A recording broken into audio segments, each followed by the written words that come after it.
చందనపురం 10వ భాగం. ఆయన చెప్పింది నిజమే అన్నట్టు తల ఆడించాడు భానుజుడు. ఆ తర్వాత రాఘవాచారి వంక చూస్తూ, నేను మహారాజును కలిసి మాట్లాడాను, కానీ ఈ శిల్ప ఆలయాల గురించి, ఈ రూపకల్పన గురించి అసలు సంభాషించలేదు. మహారాజు గారైన యశోవర్మ కొన్ని శిల్పాల నమూనాల గురించి నాకు సూచాయిక తెలిపారు. మీరు ప్రధాన శిల్పాచార్యులు కాబట్టి సావకాశంగా తెలుసుకోవాలి అని అడిగాను అన్నాడు భానుజుడు. ఇప్పుడు ఈ నిర్మాణం విధి విధానాల గురించి తెలుసుకున్నారు కదా, దీనికి సంబంధించి మీరు ఏదైనా సూచన చేయాలనిపిస్తే తప్పక చెప్పండి. అది మా పనిలో మాకు మరింత సహకరించగలదు అన్నాడు వినయంగా రాఘవాచారి. ఆ మాటలకు అలాగే అన్నట్టు తల ఆడించి ఆలయానికి కేటాయించిన మందిరంలోకి వెళ్ళిపోయాడు భానుజుడు. తిరిగి రాఘవాచారికి దూరంగా ఎటో చూస్తూ కూర్చొని ఉన్నాడు సోమనాథుడు. వీడు ఎందుకు ఇలా ఉంటున్నాడు అనుకుంటూ అటు కదిలాడు రాఘవాచారి. సమయం మిట్ట మధ్యాహ్నం అవుతుంది. ఇంటి ముందు ఉన్న ఖాళీ స్థలంలో కూర్చొని కొబ్బరి మట్టల నుండి ఈనెలను వేరు చేస్తోంది ప్రవల్లిక. ఆమె తల్లి సుమిత్ర కొబ్బరాకులతో చాపలు అల్లుతూ ఉంది. సూర్యుడు నడినెత్తికి పడ్డంతో చేస్తున్న పని ఈ క్షణమో మరుక్షణమో ఆపుతామని చూస్తూ ఉన్నారు వాళ్ళిద్దరూ. సరిగ్గా అప్పుడు ఒక సైనికుడు గుర్రం పైన అక్కడికి వచ్చాడు. చేస్తున్న పని ఆపి సుమిత్ర ప్రవల్లికలు ఒక్కసారిగా అటు చూశాడు. ఆ సైనికుడు గుర్రం దిగి వారి ముందుకు వచ్చి, నా పేరు భుజంగుడు, నేను కలంజర్ కోట నుండి వస్తూ ఉన్నాను. మీరు రాఘవాచారి గారి భార్య సుమిత్ర గారు కదా, ఆయన పుత్రురాలు ప్రవల్లిక గారే కదా అంటూ ఇద్దరినీ చూస్తూ అన్నాడు భుజంగుడు. అతను అలా అడగడంతో లేచి నిలబడి, అవును, రండి కూర్చోండి, మంచినీళ్ళు తెస్తాను అంటూ ఇంటి అరుగును చూపించి మంచినీళ్ళు తేవడానికి లోపలికి వెళ్ళింది సుమిత్ర. ఆమె అటు వెళ్ళగానే భుజంగుడు తన దుస్తుల్లో నుండి లేఖను తీసి ప్రవల్లికకు ఇస్తూ, దేవదత్ గారు ఈ లేఖను మీకు రహస్యంగా అందజేయమన్నాడు అని చెప్పాడు. అంతే. ప్రవల్లిక ఆశ్చర్యపోతూ అతని చేతిలో గుండ్రంగా చుట్టి ఉన్న తోలుముక్కుని వెంటనే అందుకొని దానిని గబగబా దాచేసుకుంది. భుజంగుడు కూడా ఏమీ తెలియనట్టు ఎటో చూస్తూ అరుగు మీద కూర్చున్నాడు. 2 క్షణాలకి సుమిత్ర చక్కెర యాలకుల పొడి కలిపిన మంచినీటిని తెచ్చి భుజంగుడికి ఇచ్చింది. భుజంగుడు మంచినీటిని తాగిన తర్వాత సుమిత్రతో, రాఘవాచార్యుల గారు శిల్పాశ్రమ పనుల్లో వీలు కుదరక పెళ్లి ముహూర్తాన్ని సైన్యాధ్యక్షులు బ్రహ్మతీర్థ గారిచే పెట్టించమన్నారట. ఆ ముహూర్తాన్ని మీకు ముందుగా తెలియజేయడం కోసం నన్ను కలంజర్ నుండి సైన్యాధ్యక్షులు బ్రహ్మతీర్థ గారు పంపించారు. ఆ ముహూర్తాన్ని మీకు ముందుగా తెలియజేయడం కోసం నన్ను కలంజర్ నుండి ఇక్కడికి పంపారు. మీకు ఈ ముహూర్తం సమ్మతమైతే పూజ్యులు దైవజ్ఞులు నిర్ణయించిన మన్మథనామ సంవత్సరము మాఘమాస శుద్ధ పౌర్ణిమ నాడు కళ్యాణ ఘడియలు మీకు సమ్మతమైతే ఆ ముహూర్తం ఖాయపరుచుకోవచ్చు అని తెలపమన్నారు అంటూ విషయం చెప్పాడు. ఆ మాటలకు సంతోషపడుతూ, మాకు సమ్మతమే అని చెప్పండి అని భుజంగడితో చెప్పింది. కానీ మాఘమాసం అంటే కనీసం 4 పక్షాల సమయం కూడా లేదే, ఈయనేమో ఆలయ పనుల మీద ఉన్నారు అని తనలో తానే ఆదుర్తా పడసాగింది సుమిత్ర. ఇదే విషయాన్ని మరో సైనికుడు రాఘవాచారికి తెలపడానికి జలపాతం దగ్గరికి వెళ్ళాడు అని చెప్పాడు భుజంగుడు. వాళ్ళ మాటలు వింటున్న ప్రవల్లిక చాలా ఆదుర్తాతో ఉంది. దానికి తోడు దేవదత్ పంపిన లేఖలో ఏముందో అన్న కుతూహలంతో కలిపి ప్రవల్లిక గుండె మరింత వేగంగా కొట్టుకుంటూ ఉంది. వెళ్తారని సుమిత్రకి చెప్పి లేచాడు భుజంగుడు. భోజనం చేసి వెళ్ళు నాయనా అన్నది సుమిత్ర. తిరిగి తిన్నగా నేను కలంజర్ కోటకే వెళుతున్నాను, పర్వాలేదులేండి అని చెప్పి అక్కడి నుండి వెళ్ళిపోయాడు భుజంగుడు. కొబ్బరి ఈనెలను పక్కన పెట్టి పెళ్లి కోసం చేయాల్సిన పనులు ఏంటో ప్రవల్లికతో చెప్తోంది సుమిత్ర. ముందు దేవదత్ పంపిన ఆ లేఖని చదవాలని ఆతృతంగా ఉంది ప్రవల్లికకి. అందుకే, అమ్మా ఈ విషయం సూర్యవతికి చెప్తాను అని గారంగా అడుగుతూ ప్రవల్లిక చెప్పింది. సరేలే, చెప్పి తొందరగా వచ్చాయి, చాలా పనులున్నాయి అంది సుమిత్ర. అంతే. ప్రవల్లిక లేడి పిల్లల రయ్యమంటూ వీధి వైపు పరిగెత్తింది. ఇల్లు దాటి కొంచెం దూరం వెళ్ళగానే గుప్పిట్లో ఉన్న లేఖను తీసి చూసింది ప్రవల్లిక. అందులో నేను రేపు ఎండ చల్లబడే వేళకి టానే జలపాతం దగ్గర ఉన్న శక్తి విగ్రహం దగ్గరికి వస్తాను, నువ్వు కూడా ఏకాంతంగా అక్కడికి రా అని రాసి ఉంది ఆ లేఖలో. ఆ ఒక్క లేఖ ప్రవల్లికలో 1000 దీపాల కాంతిని నింపింది. సిగ్గు ఉత్సాహం కలిగిన భావనలతో సూర్యవతి ఇంటికి వచ్చింది ప్రవల్లిక. వీధి తలుపులు తీసుకొని లోపలికి వెళ్ళేసరికి గుండ్రంగా తిరుగుతున్న కుమ్మరి చక్రం పైన ఉన్న మట్టి ముద్దని 2 చేతులతో కూజాగా మలుస్తూ ఉంది సూర్యవతి. ఉత్సాహంగా ఆమె దగ్గరికి వెళ్ళింది ప్రవల్లిక. సూర్యవతికి సహాయంగా కుమ్మరి చక్రాన్ని తిప్పుతూ భుజం గుండ్రంగా రావడం కోసం ఆమెతో చెప్పింది. మట్టి కుండను చేసి దాని మూతి అంచును 2 వేళ్లతో మందంగా మలుస్తూ ఉంది సూర్యవతి. సంతోషం నిండిన గొంతుతో, ఎంత మంచి విషయం చెప్పావే అని లోపలికి కూర్చోబెట్టి వచ్చేస్తా అంది. దేవదత్ పంపిన లేఖని సూర్యపతి కంట్లో పడుతుందేమో అని గుప్పిట బిగించి పట్టుకుంది. లేదే, నేను మళ్ళీ వస్తాను, ఇది చెప్తామనే వచ్చాను, అమ్మ తొందరగా వచ్చేమంది అంది ప్రవల్లిక. ఉండవే తల్లి, ఇప్పుడే కదా వచ్చావు, నీ దేవదత్తో ఎంతసేపు ఉన్నా మీ అమ్మ కంగారు పడదా? అప్పుడు మీ అమ్మ కంగారు గుర్తుకురాదా అంటూ పూర్తి ఆకారం తయారు చేసిన కుండని కుమ్మరి చక్రం నుండి తీసి ఆరడం కోసం ఎండలో పెట్టింది సూర్యవతి. తనలో తానే నవ్వుకుంటూ రేపు దేవదత్తును కలిసే విషయం దీనికి చెప్దామా వద్దా అని సందిగ్ధంలో పడింది ప్రవల్లిక. అసలే దేవదత్ ఏకాంతంగా కలవమన్నాడు, ఇది అందరితో చెప్తేనో, నన్ను ఉడికించి ఆట పట్టిస్తేనో అని మనసులో అనుకుంటుంది ఆమె. చేతులు శుభ్రంగా కడుకొని వాటిని చీర చెంగును తుడుచుకుంటూ అరుగువైపు అడుగులు వేస్తూ, రావే రా పెళ్ళికూతురా రా అని ప్రవల్లికతో అంది ఆమె. ఆలోచనలో ఉన్న ప్రవల్లిక తన నిశ్చయాన్ని మార్చుకుంటూ, పోనీ సూర్యవతికి మాత్రమే చెప్తే ఎవరికి చెప్పొద్దని మాట తీసుకుందాంలే అని నిశ్చయించుకుని ఇలా అనుకున్న తర్వాత ఆనందంగా సూర్యవతి వెంట కదిలింది. ఇద్దరూ అరుగుపైన కూర్చున్నారు.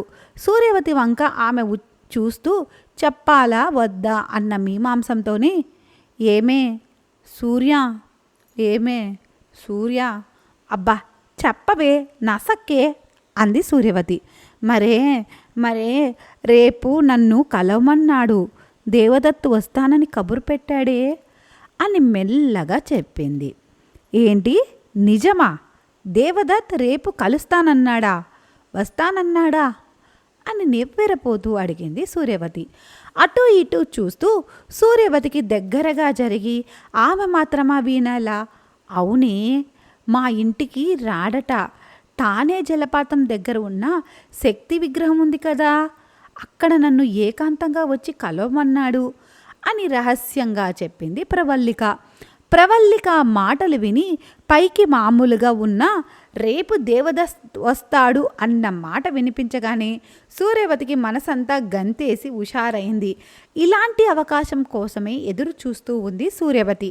తన ఆలోచనలని ప్రవల్లికకు ఏమాత్రం తెలియకుండా జాగ్రత్త పడుతూ, నువ్వేం భయపడకే ప్రవల్లి, నేను నీకు తోడుగా టానీ జలపాతం దగ్గరికి వస్తానులే, ఇద్దరం కలిసి వెళ్దాం అని ధైర్యం చెప్తున్నట్టు చెప్పింది సూర్యవతి.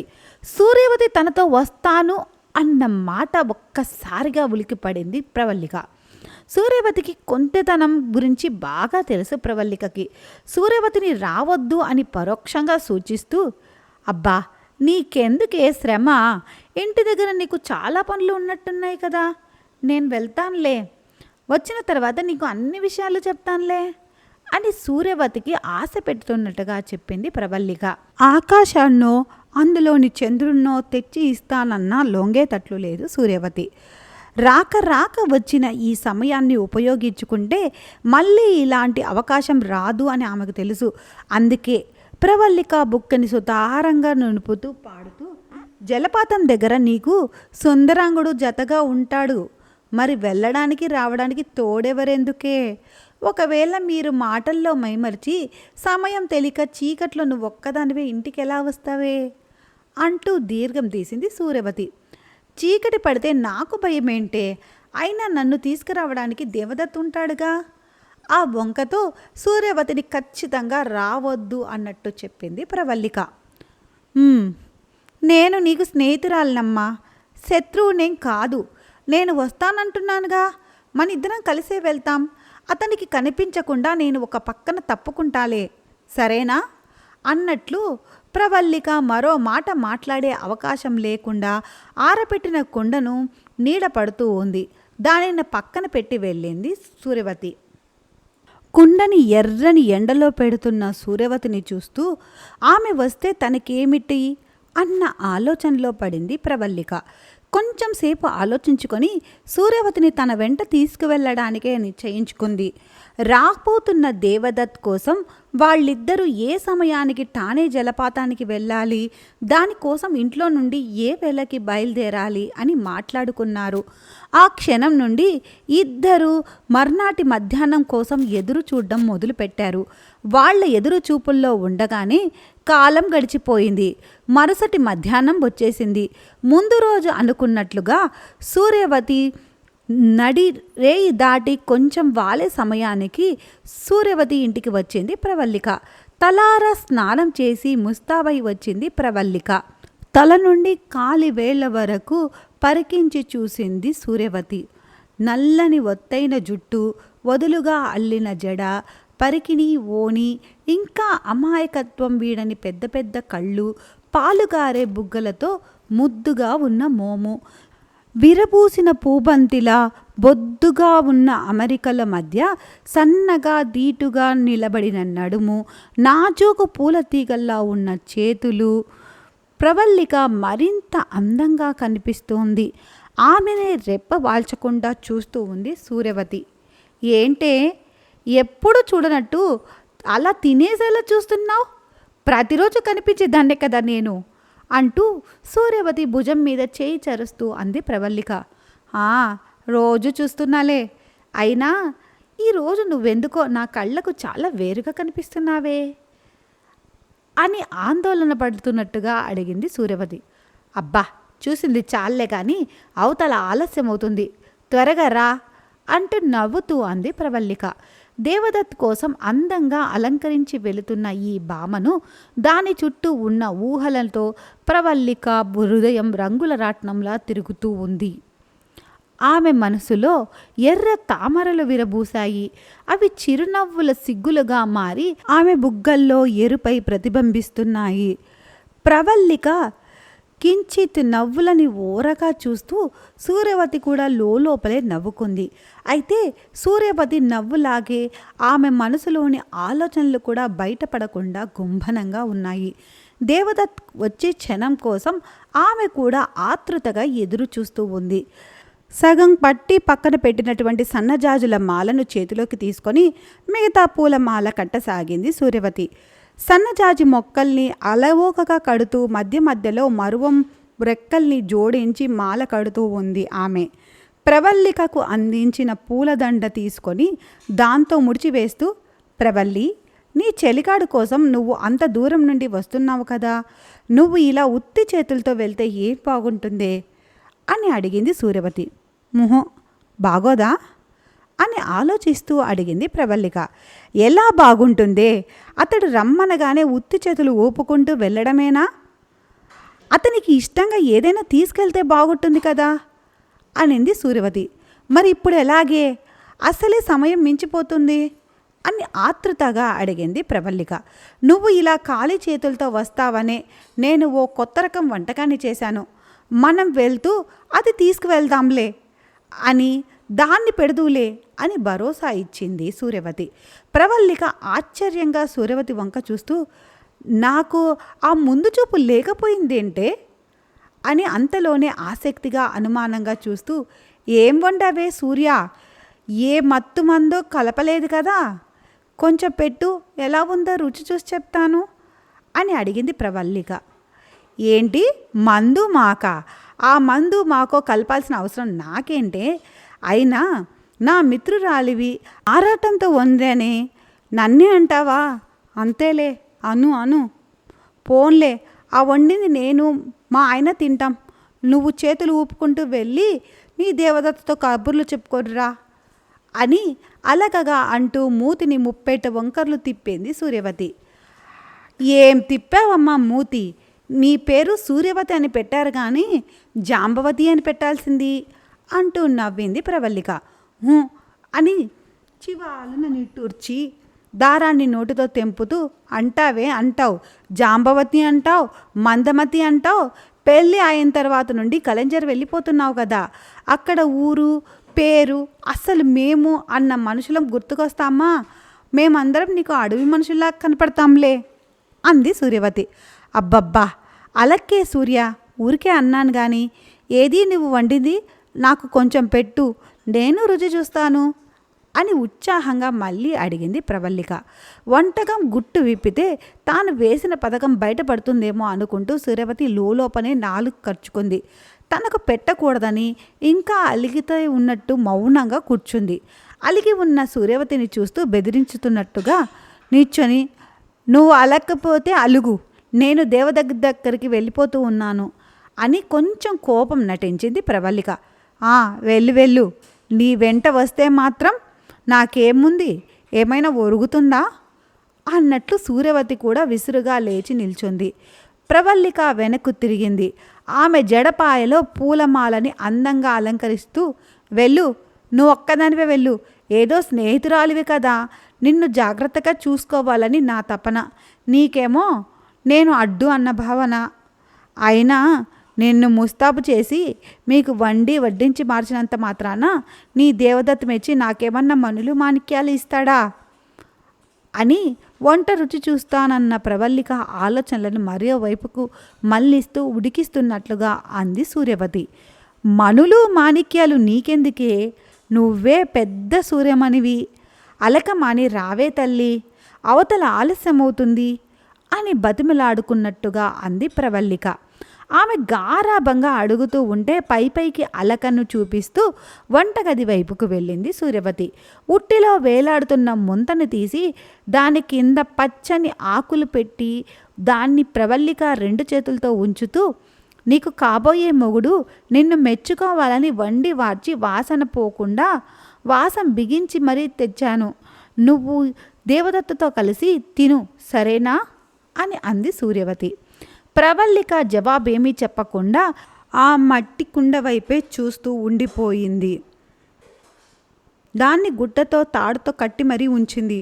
సూర్యవతి లోపలి గదిలోకి చూస్తూ, అమ్మా, నేను ప్రవల్లికతో బావి దగ్గరికి వెళ్తున్నా, కాస్త ఆలస్యంగా వచ్చినా కంగారు పడకు అర్చి మరీ చెప్పింది సూర్యవతి. ఆ తర్వాత ప్రవల్లికని రమ్మంటూ గబగబా ముందుకు నడిచింది ఆమె. వేగంగా వెళ్తున్న సూర్యవతి వెంట పెద్ద అడుగులు వేస్తూ వెళ్తూ ఉంది. ఆగవే, నన్ను రానివ్వు, వెళ్ళాల్సింది నేను కదా, నాకంటే నీకే ఆతృత ఎక్కువవుతుంది అని సూర్యవతిని వేళాకోళంగా అంది ప్రవల్లిక. సరేలే, అన్నీ నీ మాటలే, ఒక పక్కేమో ఆలస్యం అవుతుంది అంటావు, ఒక పక్కేమో వేగంగా వెళ్తూ ఉంటావు, నాకేంటి ఆత్రము, నిన్ను తీసుకువెళ్ళే ఉద్దేశము ఉందో లేదో అన్నట్లు ఉన్నావు ఏంటే నువ్వు అన్నట్లు అంది సూర్యవతి. సూర్యవతి మాటలకు చిరునవ్వు నవ్వుతూ, అది సరే గాని మీ అమ్మతో బావి దగ్గరికే అని అబద్ధం చెప్పావే, మనం వెళ్ళేది జలపాతం దగ్గరికి కదా అని సూర్యవతి వంక సందేహంగా చూస్తూ అడిగింది ప్రవల్లిక. బుర్రలేని మొద్దు, మనం వెళ్ళేది జలపాతం దగ్గరికి అని అమ్మకు చెప్పాననుకో, ఒకవేళ మనం రావడం ఆలస్యమైతే అమ్మ కంగారు పడి మా ఆయన్ని అక్కడికి పంపిస్తుంది, అంతే, అక్కడ నీ గుట్టంతా తెలిసిపోదు అని చెప్పింది సూర్యవతి. నిజమే కదా, అబ్బా నువ్వెంత మంచిదానివే సూర్య అంటూ సూర్యవతి బుగ్గను ముద్దుగా లాగుతూ అంది ప్రవల్లిక. సూర్యవతి ప్రవల్లికలు మాట్లాడుకుంటూ మట్టి పాటపై నడుచుకుంటూ వాళ్ల ఇళ్లను దాటి వెళ్తూ ఉంటే వాళ్ళకి ఎదురైన ఇద్దరు వాళ్ల వంక విచిత్రంగా చూశారు.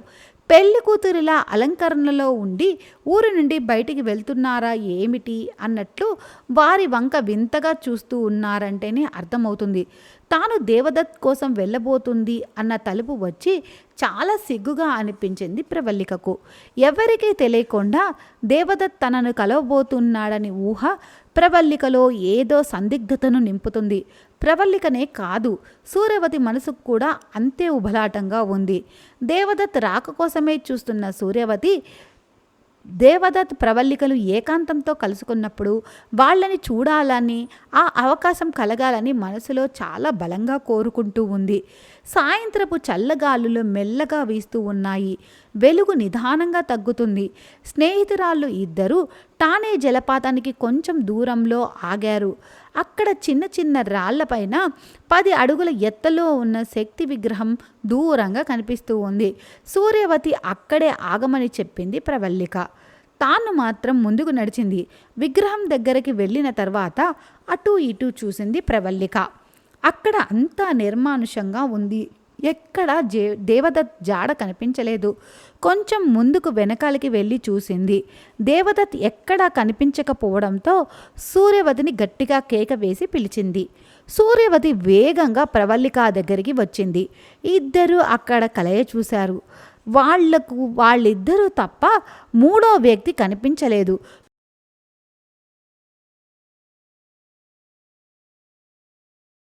కొంచెం దూరంలో ఎత్తు నుండి పడుతున్న జలపాతపు నీటి చప్పుడు తప్ప ఆ ప్రాంతంలో మరి ఏ శబ్దము వినిపించలేదు.